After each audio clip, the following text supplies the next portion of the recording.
Boa noite a todos e que a doce e serena paz do Mestre Jesus envolva todos nós aqui, encarnados e desencarnados.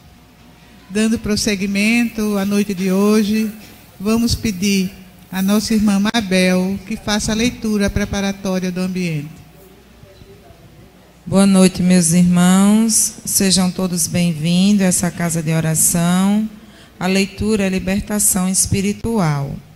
A criatura terrestre pode realmente aproveitar-se de leis que não subscreve, manobrar vantagens que não conquista, cruzar caminhos que não abre, habitar a casa que não levanta, comer o pão que não produz, trajar o fio que não tece, utilizar veículos que não fabrica.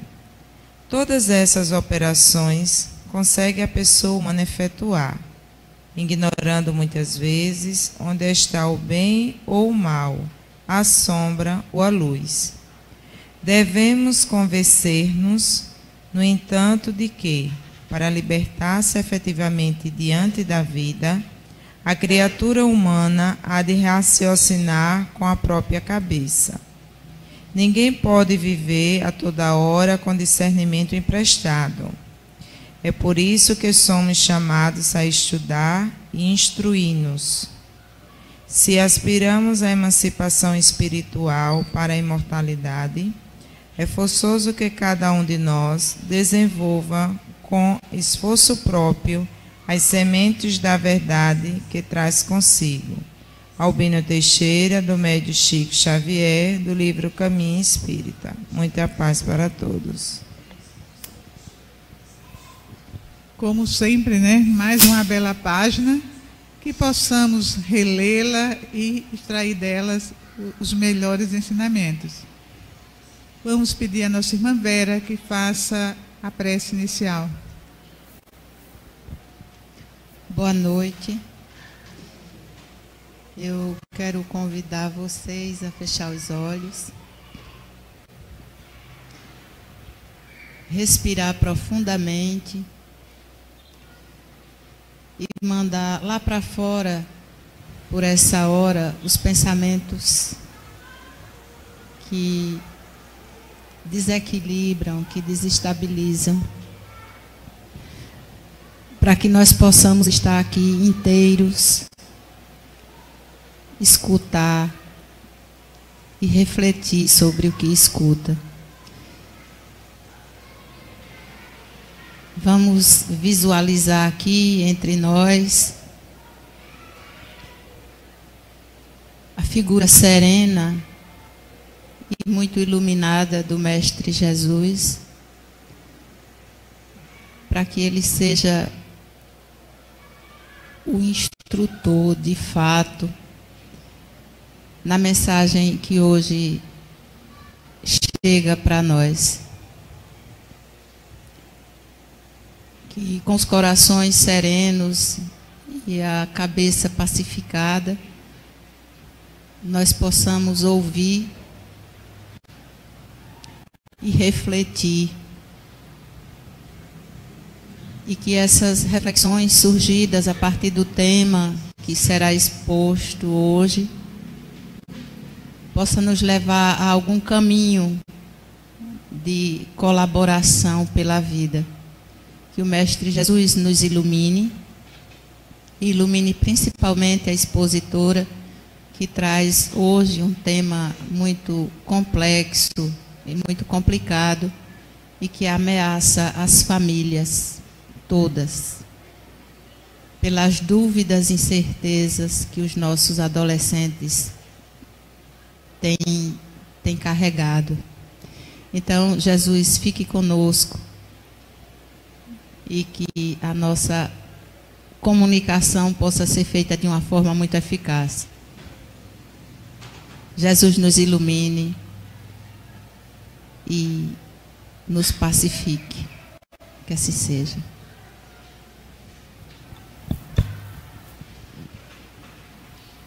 A palestra de hoje está a cargo da nossa irmã Delza, que vai falar sobre suicídio, uma epidemia silenciosa.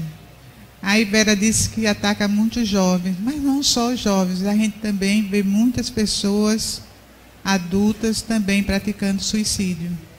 Então, a gente deve prestar bem atenção e depois passar esses ensinamentos, né, para os nossos amigos. E que Jesus lhe abençoe, Deusa. Boa noite. Podem dar boa noite. Boa noite. Agora eu ouvi. Eu faço de princípio sempre um convite muito especial a todos vocês.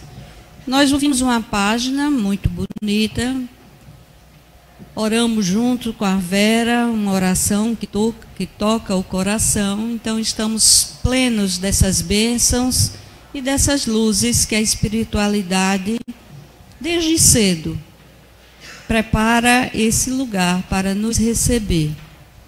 E assim, cheios de bênçãos, com o coração repleto, pleno de amorosidade, o meu convite é que a gente compartilhe essa bem-aventurança desse momento com o nosso vizinho de um lado, com o nosso vizinho do outro, dizendo um boa noite como uma bem-aventurança.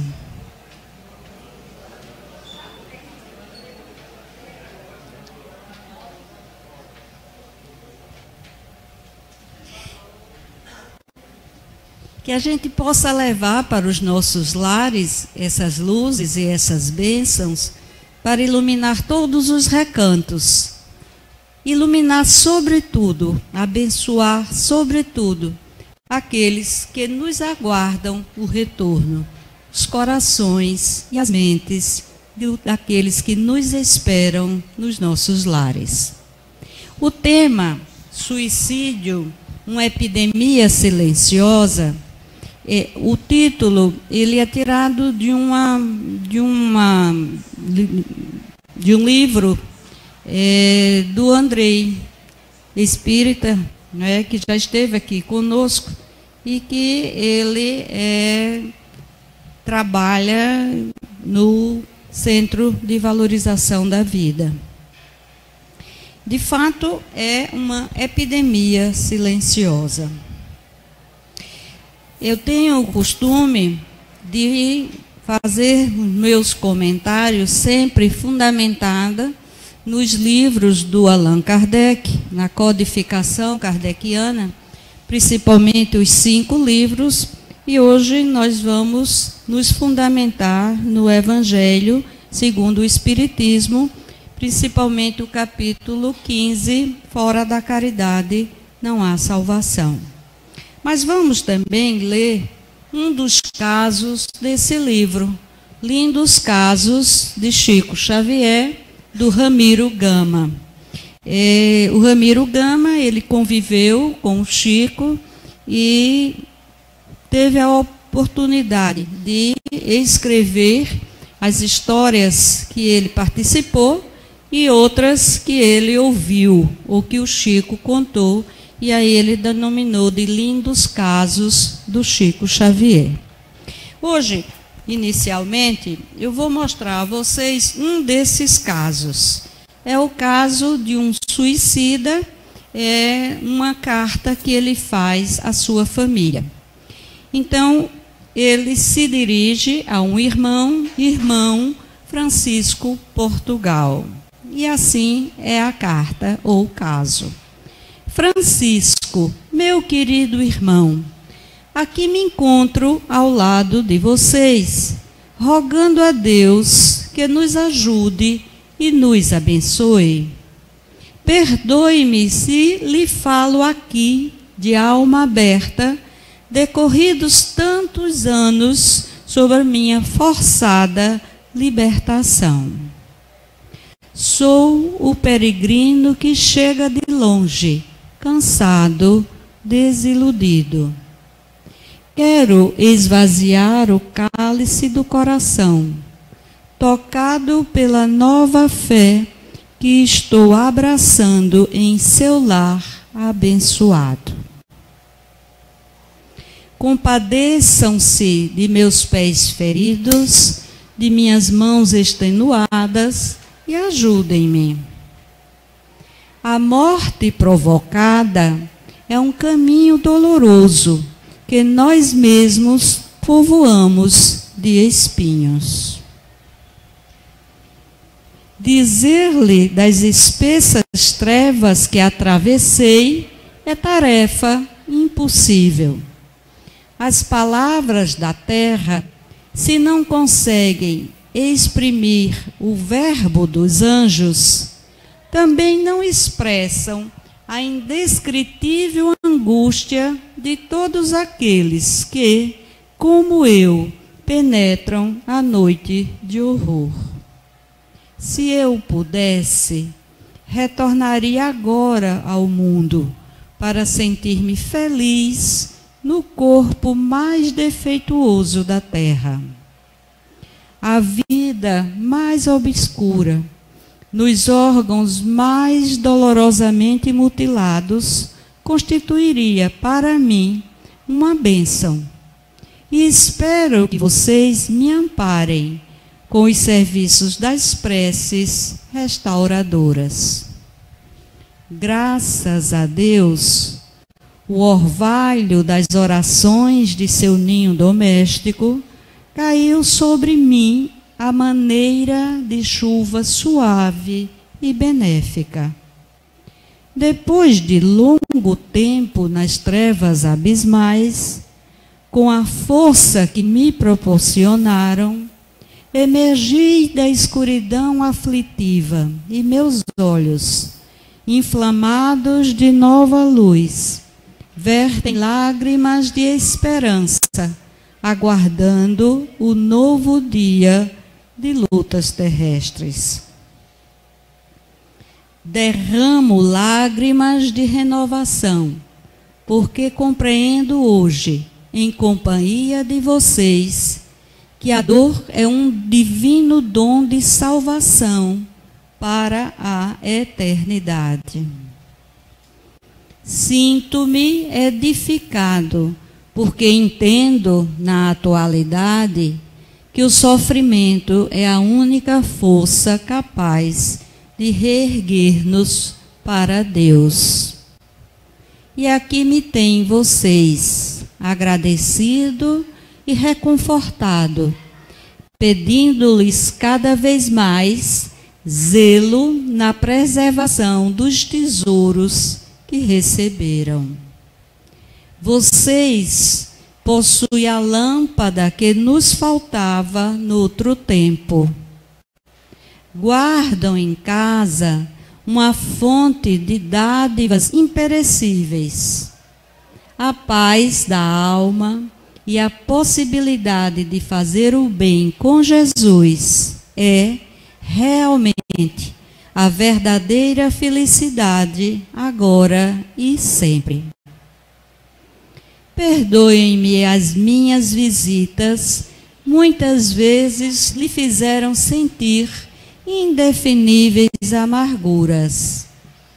Reconheço que Carolina e Jorge, principalmente, registraram com muita intensidade a minha presença e em mais de uma ocasião se deixaram dominar pela minha influência. Abracem a cruz da existência humana com alegria. As horas efetivamente preciosas da experiência material são aquelas em que podemos provar a nossa fé, o nosso espírito de sacrifício e a nossa vocação de renúncia. Atendamos ao convite divino. Por não recebê-lo com serenidade e amor, quase sempre perdemos nossas mais belas oportunidades de evoluir para os lucros efetivos da experiência. Fujam da tristeza, do desânimo, da desesperação. Situem a mente no santuário da fé, para vencerem os dragões da sombra que rondam a porta. Não respirem o clima da invigilância e agradeçam ao Senhor tantas bênçãos de paz e luz. Por quê? Em verdade, seu lar é uma fonte de graças que devem ser aproveitadas em benefício de muitos. Agradeço a Carolina, Zoé, Zilda, Jorge, Silvio e Malena as alegrias que me despertam na alma.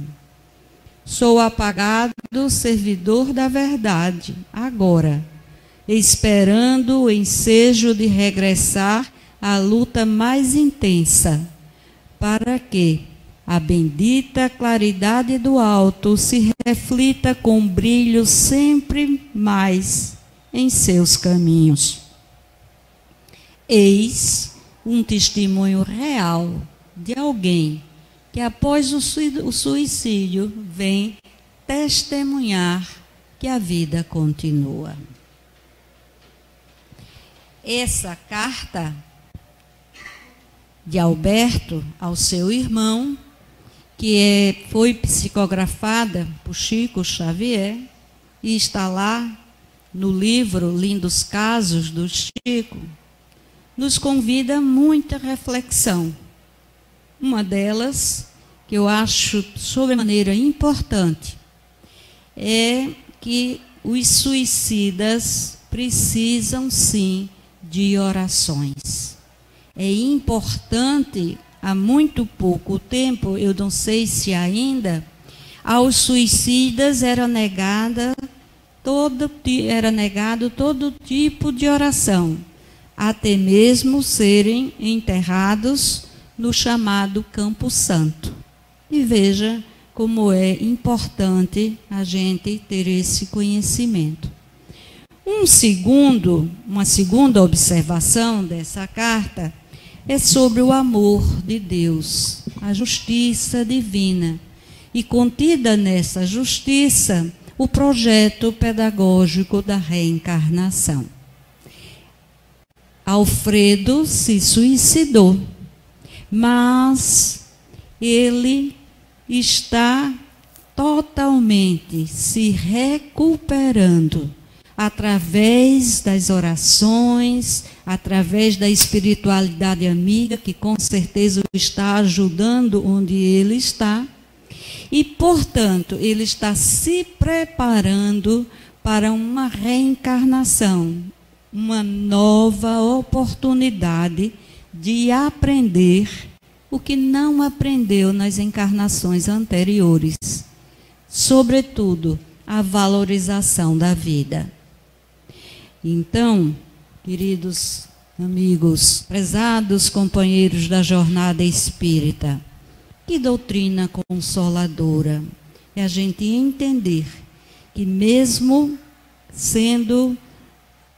sofrendo tanto, e o principal sofrimento, aquele que a consciência convida a refletir que não fez o que devia, mesmo assim, Deus, soberanamente bom e justo, traz para Alfredo novas oportunidades de redenção.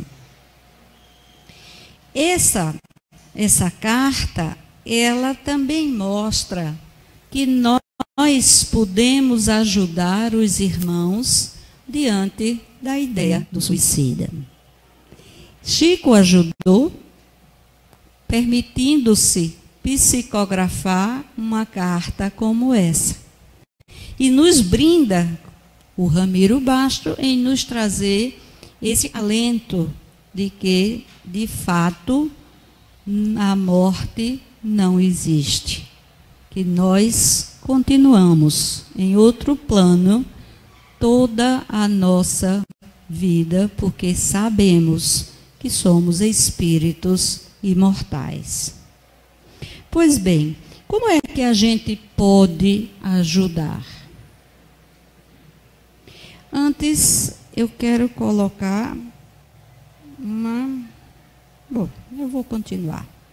Como é que a gente pode ajudar?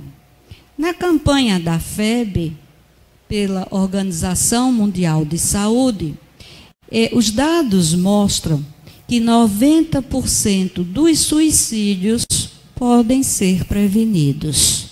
Então, nós espíritas, que conhecemos muito mais essa realidade, com certeza nós temos maior responsabilidade e compromisso para nos colocarmos com possibilidades de entrar num programa ou ter a preocupação e a vivência com o nosso entorno, seja na família, seja no trabalho, para ajudar a prevenir o suicídio.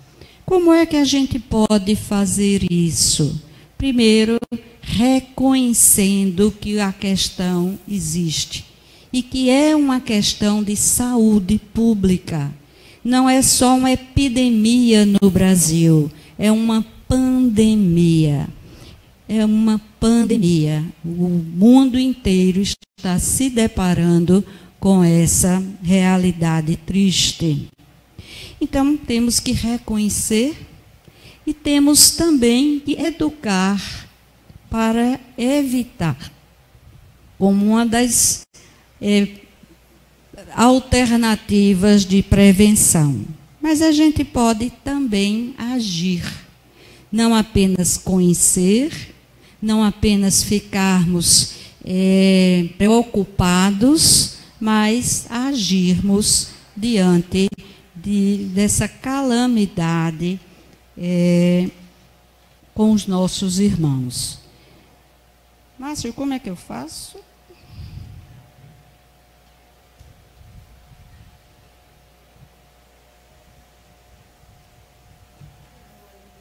Acho que eu vou conseguir. Bom, ouçam esse vídeo, está no YouTube.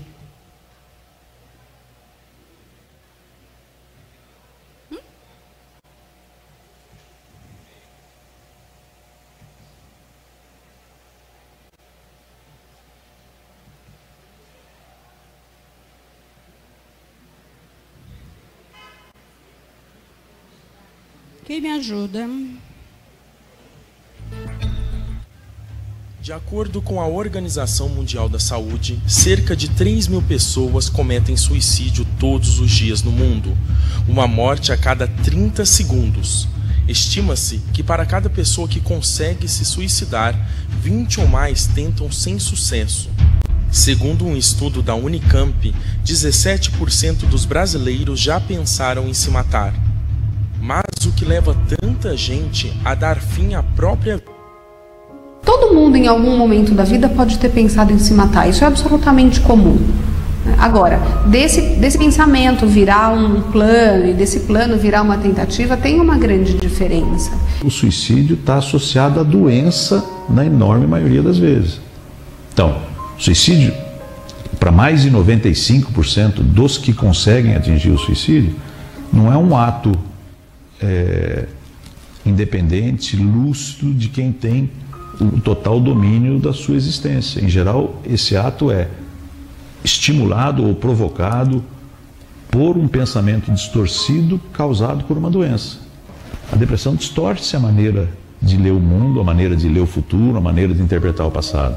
O deprimido grave, ele só vê dificuldade para frente, ele só vê culpa e erro no passado. A existência dele, o atual dele, é completamente desprazerosa. Ele não tem gosto de viver as coisas que ele gostava, ele perde o prazer. Existem sinais de alerta, o que não quer dizer que a gente possa prever todos os suicídios. Mas quando a pessoa começa a se isolar, começa a fazer um aumento de uso de álcool ou drogas, você percebe que ela está desesperançosa ou que ela apresenta sintomas de depressão. E ela começa a falar muitas vezes: logo eu não vou estar mais aqui, logo tudo vai acabar, eu vou dar um jeito nisso. São alguns sinais verbais. Desconfiando, perguntar. Porque o grande mito é que quem fala não faz, ou que não se deve perguntar. Quando a gente pergunta para alguém que está pensando em se matar, se ele está pensando, isso pode ser a janela que ele precisa para ajuda. Muito pelo contrário do que as pessoas acham que pode fazer com que ele tenha uma ideia. Bom, gente, eu trouxe esse vídeo porque eu tenho, quando eu vi que, de fato, a gente, às vezes, não está atento para essa situação. Quando ele fala, né, que numa sala como essa, pelo menos entre 5 pessoas já pensaram em se suicidar, isso é importante. Isso é muito importante, porque nós somos espíritas. Nós conhecemos o Evangelho de Jesus. Nós falamos muito sobre caridade. E caridade no sentido do benevolência, indulgência e perdão.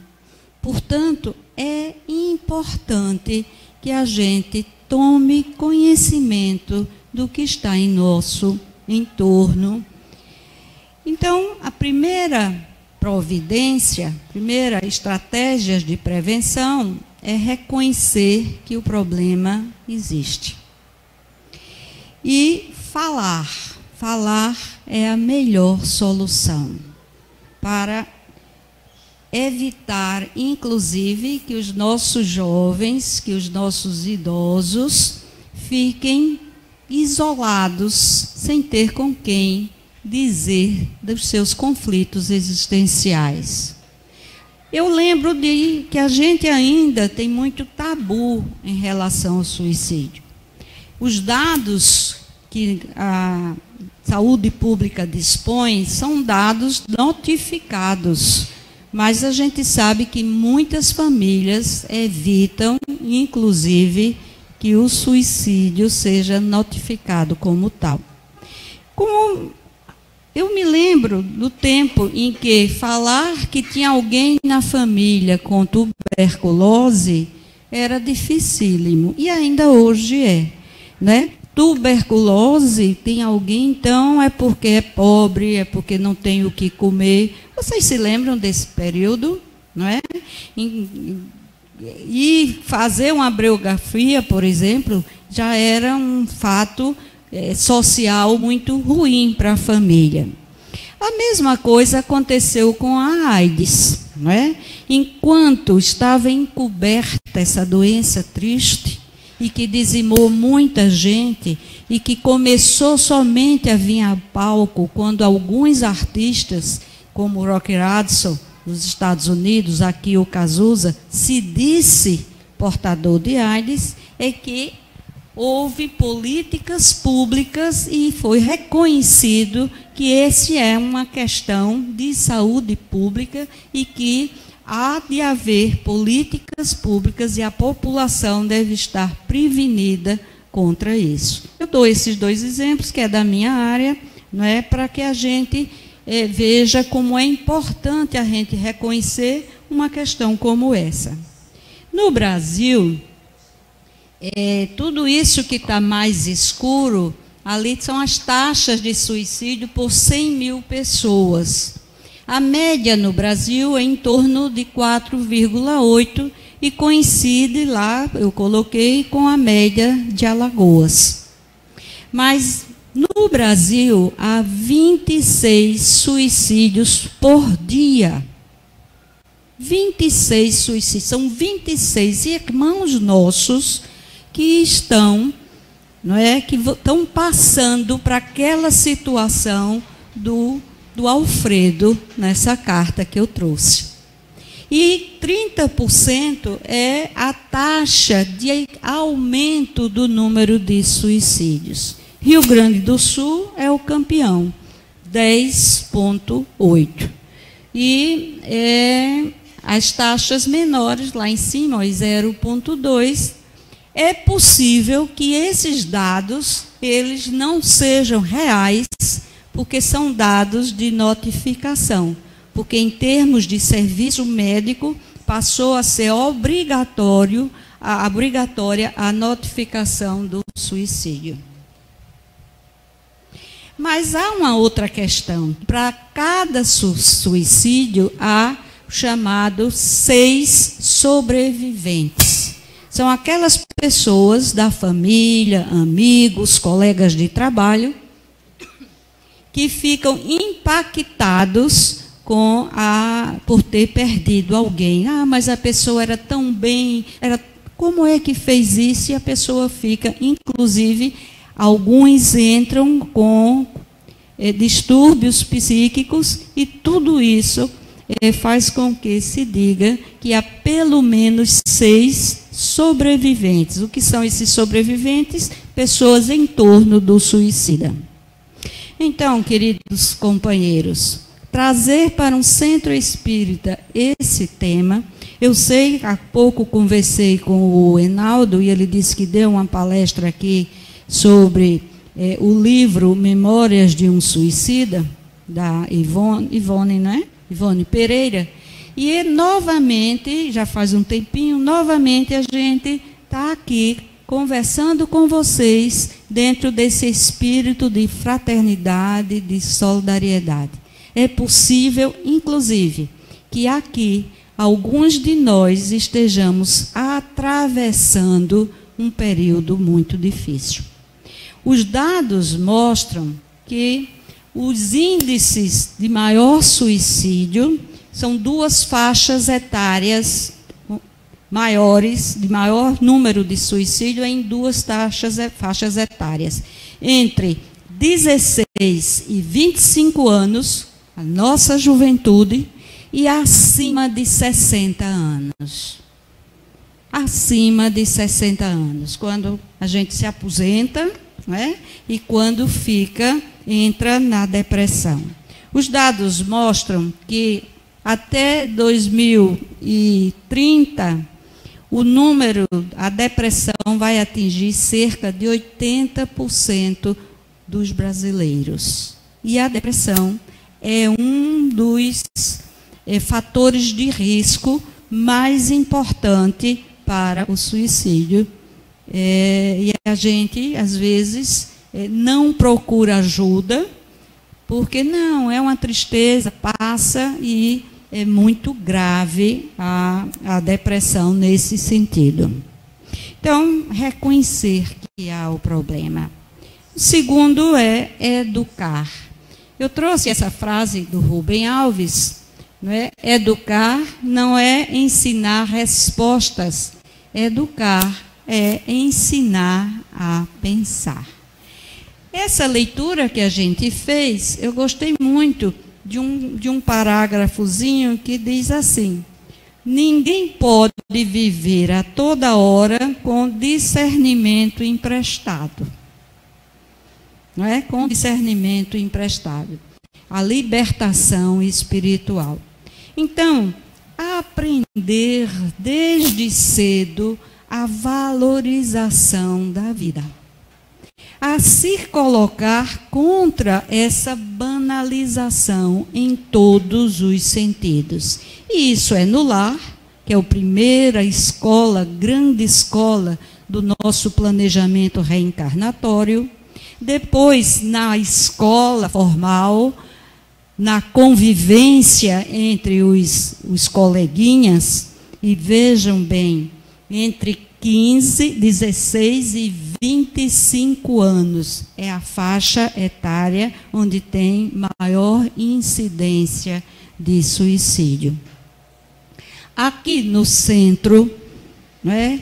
É preciso que a gente se lembre de trazer nossas crianças, nossos filhos, nossos sobrinhos, nossos jovens, para um momentinho só de parar e pensar sobre a vida numa dimensão mais espiritualizada.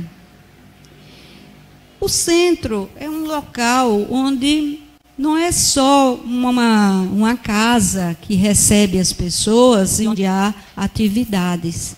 O centro é um locus da espiritualidade agindo a toda hora, trazendo para nós uma psicosfera de amorosidade, de luzes, de possibilidades de a gente encontrar, de fato, alternativas no nosso íntimo para valorizar a vida.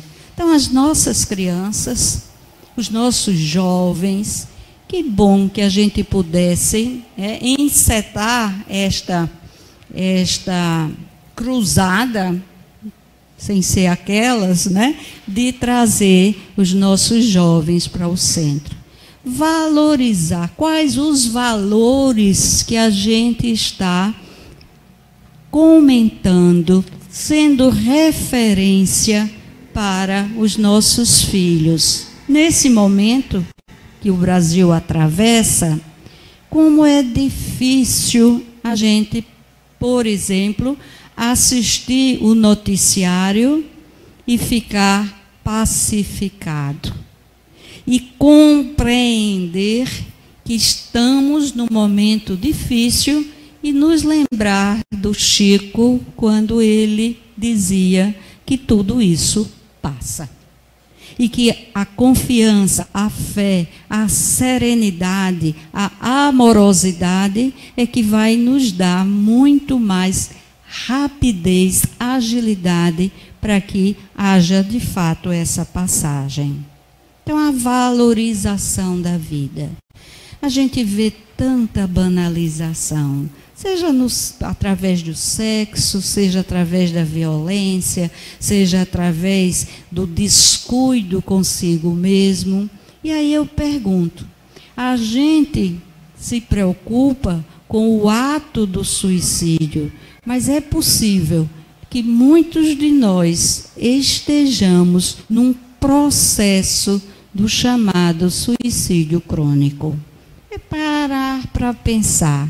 A doutrina nos fala do autoconhecimento como importante estratégia para que a gente faça a reforma íntima. Jesus nos diz: ama o próximo como a si mesmo. Então, se esse é o convite de Jesus, através do autoconhecimento, a gente pode encontrar, de fato, grandes possibilidades de autoamor, de autoajuda. O terceiro é agindo. E agir, neste caso, é estar junto. O outro saber que não está sozinho. Mas a gente também saber que não está sozinho e, portanto, procurar ajuda. Me perdoe os homens aqui presentes, mas está crescendo muito o número de suicídios em homens, principalmente após os 60 anos. Claro que o suicídio é multifatorial, mas um dos fatores é exatamente a forma, a cultura de que o homem dificilmente está aberto para pedir ajuda. Não sei se o que a Verinha pode dizer disso, não é? Mas nós, né, estamos ainda criando os nossos filhos homens para não chorar. Menino não chora, menino não, né? E por aí vai. E aí os homens crescem para serem os provedores, aqueles que, né, não têm nenhuma possibilidade de mostrar alguma fragilidade. Mas são gente, são pessoas, né? São pessoas que passam por conflitos também. São pessoas que podem perder o emprego, que podem se aposentar, que podem perder um amor, que podem estar desesperançado. Então precisa procurar ajuda. Mas há de ter alguém que ele enxergue como uma pessoa que possa ajudá-lo. Nas nossas relações familiares de convivência, muitas vezes não é? A gente não se conhece. Um não conhece o outro. Se vive, não se convive. E olha, isso é tão interessante que um dos pilares da educação definido pela Unesco para esse século é aprender a conviver. Aprender a conviver. Porque não é fácil conviver, mas não é fácil porque a gente também se coloca muito fechado, cada um no seu mundo. E hoje a gente diz assim, mas um fica na televisão no quarto, hoje o outro com a televisão na sala, agora é com o WhatsApp, né, nas redes sociais. Mas se procura isso, não é o WhatsApp, não é a rede social que impõe. A gente aqui se impõe a esse tipo de comportamento. Somos nós que decidimos, somos nós que usamos o nosso livre-arbítrio para esse tipo de comportamento. Então, você não está sozinho. Eu vou colocar um vídeo, se eu conseguir, que é um vídeo da Ana Maria Braga. Será que eu consigo?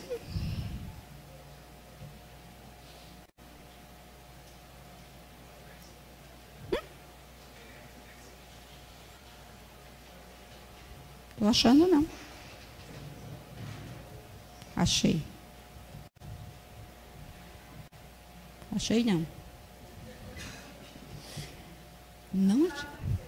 Apareceu? Vixe Maria, olha, ele apareceu. Olha ela, certo? A Ana Maria Braga, ela vai falar do CVV. O CVV é o Centro de Valorização da Vida. E o CVV, ele foi criado no começo dos anos 60. É uma ONG filantrópica no Brasil inteiro. E a gente está com um grupo, não é?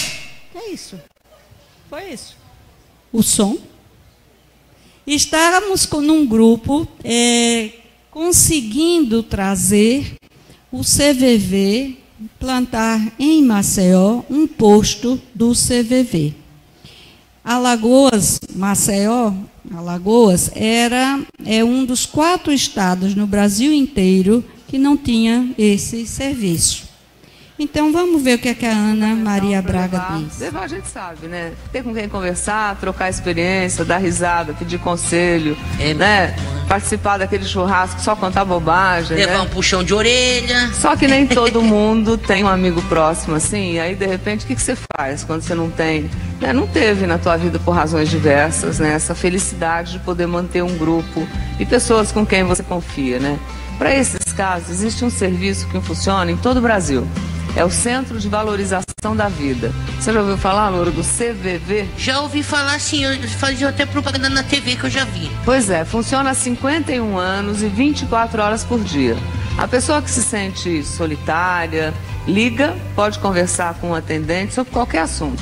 Pode dividir as angústias, as conquistas. O número para você descalar do Brasil inteiro é 141. E todos os atendentes são voluntários, estão lá trabalhando porque gostam de dar carinho, apoio emocional. Para você ter só uma ideia, em todo o Brasil, o Centro de Valorização à Vida recebe cerca de 1 milhão de ligações por ano. E a gente pediu para o Felipe, o nosso repórter lindo, visitar uma unidade aqui no Rio de Janeiro. Ele conversou com algumas voluntárias. Quer ver? Mudou. CVV Copacabana, boa tarde. O espaço é pequenininho, mas o trabalho deles é importantíssimo. São 72 postos como esse no país, onde 2.200 voluntários funcionam como, digamos, amigos temporários. Por que você acha que as pessoas ligam tanto para cá? Na verdade, a falta de uma pessoa que possa ouvi-los assim, sem interferir, sem dar opinião e sem identificar. Porque às vezes a gente conta uma coisa para uma pessoa e daqui a pouco, quando a gente vê, todo mundo está sabendo daquilo que a gente contou. foi em off, mas cada um tem um amigo e vai contando, quando acaba todo mundo sabe, né? E encontrar alguém no dia a dia para dividir, às vezes é difícil, todo mundo quer ser aceito. Às vezes falar gera um certo medo do outro. Será que eu vou ser julgado, vou ser criticado, vou ser condenado? Quando você tem um amigo, você tem condição de conversar tranquilamente, mas nem sempre você tem esse amigo do seu lado. Os motivos das ligações são sempre tristes? Na verdade, é solidão, é perda do status, perda da beleza, da mocidade, perda dos amores. É mudança de vida, às vezes a pessoa tem uma vida agitada, depois se aposenta, aí perde o contato com os amigos, perde aquele estreitamento, porque as pessoas se vão também, muitas pessoas já têm uma certa idade. Então a própria família se resumiu aos sobrinhos, netos, aos filhos dos primos. Então não há muito assim, né? Nós tivemos um relato uma vez de uma pessoa falando que não fazia assinatura em jornal porque fazia questão de ir ao jornaleiro para ter um contato com outra pessoa, né? Só o fato de poder conversar com essa pessoa, de sair um pouco de casa, de comprar o seu jornal, já era uma forma de ter contato com alguém. Então nisso a gente vê como as pessoas estão sozinhas também, né? Estão muito solitárias. E muita gente liga também para falar de coisas boas, às vezes a pessoa liga para falar que conseguiu um emprego, que estava querendo tanto. As mães falam que os filhos conseguiram passar na faculdade, que era um sonho que ela tinha. Ligam também para dizer que um grande amor está voltando, que vão marcar encontro, e aí tem medo, será que ele vai, será que ele não vai? Eu não posso contar para meus amigos que vai que ele não vai, como é que eu fico com cara de tacho na hora? Proporcionar, ter a possibilidade de ser um pouquinho esse veículo para a pessoa poder despressurizar, poder falar sobre o que ela quer, sem julgamento, sem crítica, sem opinião.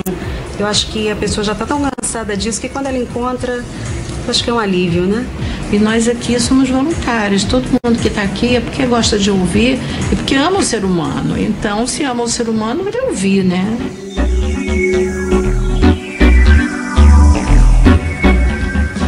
Amar o ser humano é fundamental, né, para ele.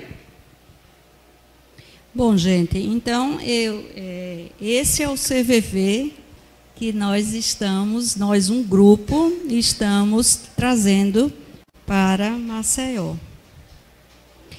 E então, no dia 30 de setembro, nós vamos inaugurar esse posto.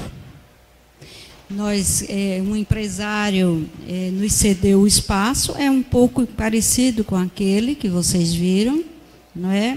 E nós estamos fazendo as capacitações. Está vindo o pessoal do Recife, no posto do Recife já tem 40 anos, então o pessoal está vindo para capacitar. Já estamos na segunda turma. Hoje, antes de vir para cá, eu passei lá no posto, tem um grupo estudando. Quando eu sair daqui, vou para lá para o posto, e a nossa jornada de hoje é até meia-noite, né? Então, o Setembro Amarelo é o mês de prevenção do suicídio mundial. O dia 10 de setembro é o Dia Mundial de Prevenção do Suicídio. Eu queria aproveitar para convidar vocês, né? Quem quiser se voluntariar, é importante. Nós vamos abrir está ocorrendo uma turma agora.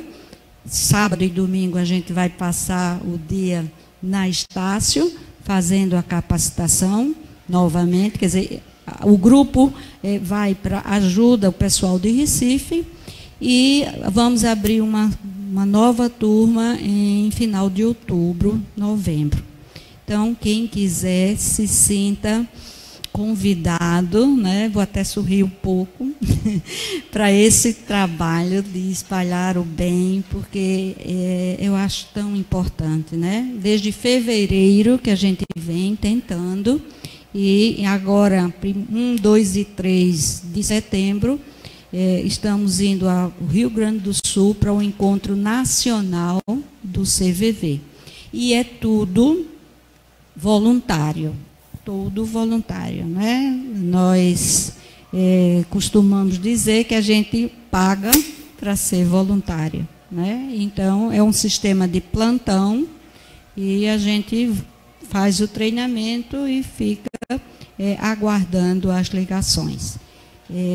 A média de ligação por período no Recife, por exemplo, é de 70, lá são 2 atendentes, aqui a gente vai começar apenas com 1, até formar a equipe. A Nice está nesse grupo, não é, Nice? Graças a Deus. E nós vamos começar com um telefone só, é 141. Nós vamos começar também com o telefone 188. O 188 é um telefone que surgiu, é um número de emergência, como 190, 191, é 188, de um convênio entre o CVV e o Ministério da Saúde. E esse convênio não surgiu assim por acaso. Surgiu porque quando se trabalhou, o Ministério da Saúde fez as contas, observou que se a despesa com o suicida que é atendido, né, e não chega às vias de fato, e o pessoal nas tentativas de suicídio, o gasto é maior do que o gasto com as questões, as enfermidades cardiológicas, né? Dá mais gasto a nós do que as enfermidades cardiológicas. E aí firmou-se essa parceria.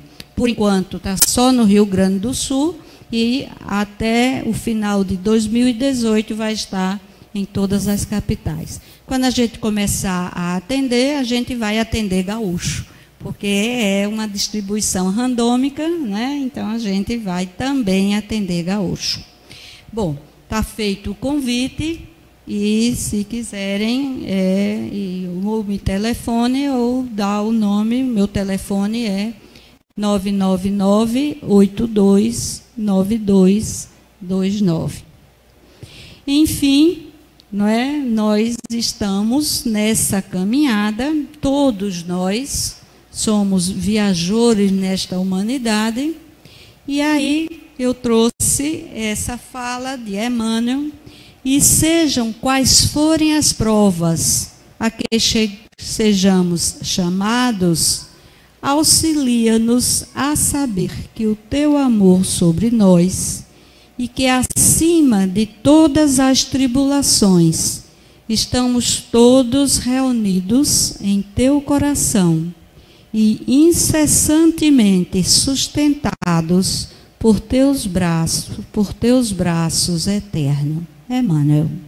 Então, que conforto, que consolo, a gente saber que Jesus a todo momento está nos dizendo: vinde a mim, vós que estáis aflitos e sobrecarregados, e eu vos consolarei. Vinde a mim. Nós, com certeza, estamos aflitos por querermos ser melhores. Nós estamos aflitos para aprender a amar, porque ainda o nosso amor é tão dirigido, é tão pequeno em relação a esse amor tão grande que Jesus nos dá e que Deus, em sua infinita bondade, no seu infinito amor, pacientemente está a nos esperar. Quando Jesus diz, e disse lá e diz toda hora, diz nesse abraço carinhoso que a gente recebe de alguém, diz num olhar querido, diz num aperto de mão, diz na semana passada, por exemplo, quem não se deliciou com aquela lua linda que estava no céu, diz de tantas formas, nos sorrisos dos nossos filhos e netos. Jesus está dizendo: vinde a mim, vós que estáis aflitos e sobrecarregados, e eu vos consolarei. Jesus não está dizendo que eu vou aí lhe buscar. Jesus está nos convidando a ir a Ele, a palmilhar o caminho para chegar até Ele. Então, meu desejo para vocês e para mim é que a gente possa, todos os dias, em todos os momentos, estarmos dizendo e agindo: Jesus, eu estou indo. Jesus, eu estou indo passo a passo, encontrá-lo. Deitar a minha cabeça no teu ombro e receber esse abraço amoroso que vai me dar tanto consolo, tantas bênçãos e tanto amor. Esse é o meu desejo para vocês e para mim. Muito obrigada. Então, queremos agradecer a Delza, né, pela essa palestra que ela nos trouxe, por esse alerta. E Porongaba quer fazer uma pergunta? É, Porongaba?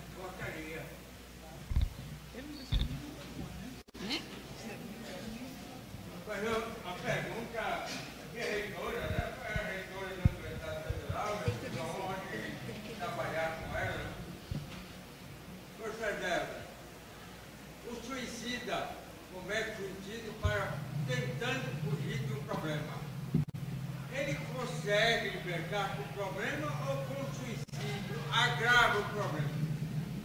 Uma pergunta muito importante. E é discutido isso pelos nossos psicólogos, né? O suicida, ele tem um grande sentimento de ambivalência. Na realidade, o suicida não quer morrer. Não é verdade? Ele quer matar a dor. Então, ele não quer morrer, ele quer se livrar do problema, ele quer matar a dor. Ele está num momento que não aguenta mais.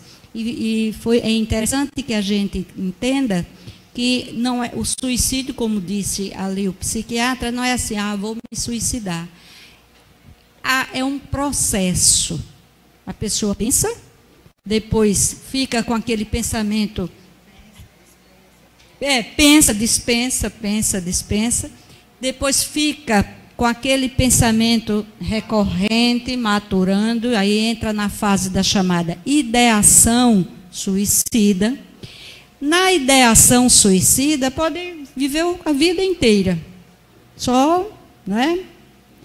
Quando o suicida ele já passa para a fase de, na ideação, encontrar meios, comprar uma corda, ver quais são, guardar remédio, todas essas formas, então ele já está passando para o ato do suicídio. Bom, quando, então, uma gota d'água entorna o copo dos seus conflitos, aí é que o ato suicida acontece. E se concretiza. Esses dados que eu trouxe são dados antes da Baleia Azul, antes da série 13 Razões ou 13 Porquês. Inclusive, no mundo, essa Baleia Azul surgiu na Rússia. A Rússia é o país com maior número de suicídios. São 30 suicídios por 100 mil habitantes. Então, Porangaba, de fato, a história que eu trouxe, a carta que eu trouxe do Alfredo, mostrou muito bem. Quer dizer, ele se suicidou para sair, acabar com o problema e ficou com mais problema ainda, né? Claro que essa é a visão espírita, é a visão espiritualista. Quem é materialista nunca vai compreender isso, porque acha que tudo se resume à matéria, então resolveu cessar a vida e ali acaba. Ledo engano, né? Quando acorda no lado de lá, vê que está vivo e que está com mais sofrimento ainda. Quem participa em reunião mediúnica se depara com muitos irmãos que estão nessa condição, como o Alfredo, que já está mais adiantado, mas a gente, na reunião mediúnica, a gente recebe irmãos com muita dor, por ter cometido o suicídio. Como o Delza falou, nas reuniões mediúnicas, a gente encontra muitos irmãos.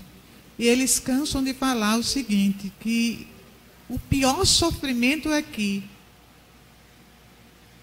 ainda é pouco para o que eles sofrem lá. Eles ficam, por exemplo, os que se suicidam de tiro, eles passam a vida inteira revendo aqueles fatos. É muito triste. É muito triste você conversar com um irmão, né, suicida. Passar anos e anos e anos, e esse sofrimento é interminável. E alguns livros da doutrina espírita ainda, né, mencionam que todos esses irmãos, quando voltam a reencarnar, voltam com problemas muito sérios, principalmente os neurológicos, por causa do suicídio. Então, é uma ideia que a gente deve realmente colocar para bem longe de todos nós. Né? Agradecer a Delza mais por essa oportunidade de nos alertar sobre essa epidemia, né? Realmente é uma epidemia. E vamos dando continuidade, vamos pedir a nossa irmã Zilda que faça a prece final. Vamos então, meus amigos, diante do exposto, pensar quanto somos abençoados pelo Pai Fraterno, que nos possibilita a oportunidade dessa doutrina consoladora, e dizer, Senhor Jesus, gratidão a Ti, Mestre Maior, pela oportunidade de aqui estar, aprendendo um pouco do que vem nos ensinar com esta doutrina amiga, a nos acolher, a nos fortalecer no Teu amor bendito e a nos conduzir cada vez mais em direção de Ti. Pai querido, quão pequenos somos diante da Tua grandiosa generosidade, que tudo vê, que tudo pode, e que a cada dia faz resplandecer o sol para todos indistintamente.